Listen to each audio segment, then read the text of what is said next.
네, 지방선거 이제 9일 앞으로 다가왔습니다. 부산시장과 경기지사 선거 판세. 여론조사 결과를 보면 엎치락 뒤치락하는 모습을 보이고 있습니다. 국내 2위 포털 업체인 다음, 그리고 국내 1위 모바일 메신저 업체인 카카오가 합병을 공식 발표했습니다. 오늘 있었던 주요 뉴스들 황준호 뉴스 취재팀장과 함께 살펴보겠습니다. 어서 오십시오. 예. 부산시장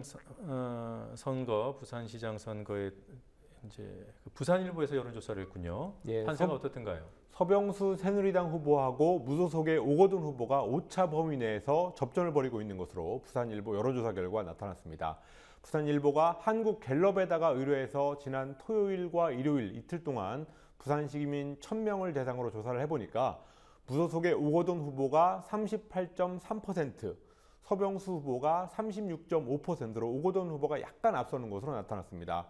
그리고 이어서 고창원 통합진보당 후보가 5.8%를 얻고 있고, 또 5명 중에 1명, 응답한 5명 중에 1명은 아직 후보를 정하지 못한 것으로 조사되면서 부동층이 최종 승부를 결정지을 것으로 보입니다. 결국에는 지금까지는 서병수 후보, 새누리당의 서병수 후보가 이기지 않겠냐라는 조심스러운 전망이 나오고는 있지만, 오거돈 후보가 저력을 보인다면 투표함을 열어봐야지 최종 결과를 얻을 수 있을 것 같습니다. 그리고 경기지사에서도 역시 계속 엎치락뒤치락하는 양상이 계속 나타나고 있습니다. 네.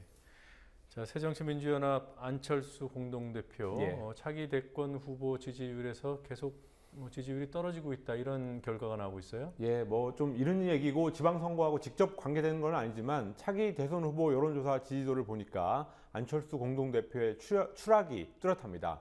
여론조사 기관 리얼미터가 지난 19일부터 23일까지 2,565명을 대상으로 조사를 해보니까 새누리당 정몽준 의원이 전주보다 2.5%포인트 떨어진 18.6%를 기록해서 차기 대선 주자 지지도 1위를 차지했습니다. 그리고 그 뒤로 문재인 의원이 15.3%로 2위, 박원순 서울시장이 3위, 그 뒤로 안철수 대표가 11.5%를 기록해서 4위를 차지했습니다.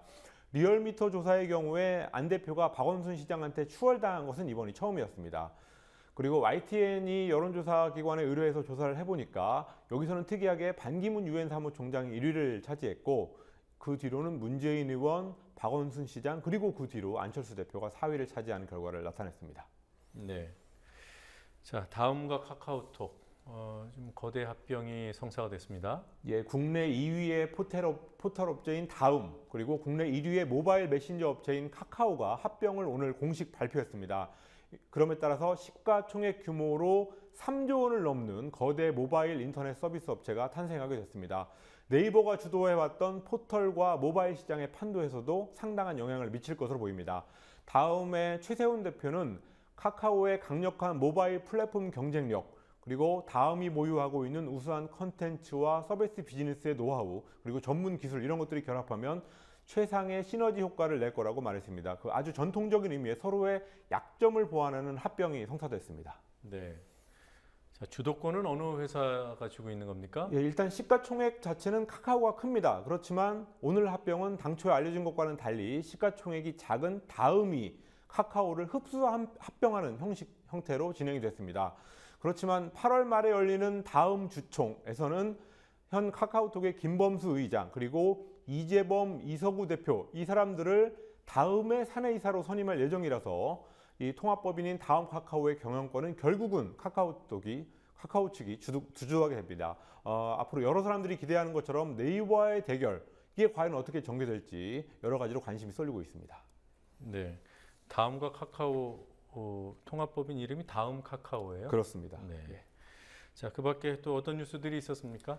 인도에서 취약한 기반시설 문제를 우선 정책 과제로 내세운 나렌드라 모디가 총리에 취임하는 날인 오늘 열차 사고로 40명 이상이 숨지는 일이 있었습니다. 태국의 푸미폰 국왕이 지난 22일 군부가 선언한 쿠데타를 오늘 승인했습니다.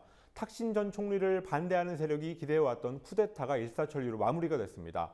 탁신을 너무나 싫어한 나머지 쿠데타까지 지지하게 된 태국 엘리트들에 대한 국제사회의 비판이 나오고 있습니다. 이명박 전 대통령의 최측근인 임태희 비서실장이 7월 30일에 있을 경기 평택 을 재보궐에 출마를 선언했습니다. 그렇지만 분당에서만 3선을 한 임 전 실장이 아무런 연고도 없는 평택 재보선에 뛰어들면서 새누리당 지도부가 공천을 줄지는 미지수입니다. 네, 자 알겠습니다. 오늘 기사는 여기까지 보도록 하죠. 수고했습니다. 예.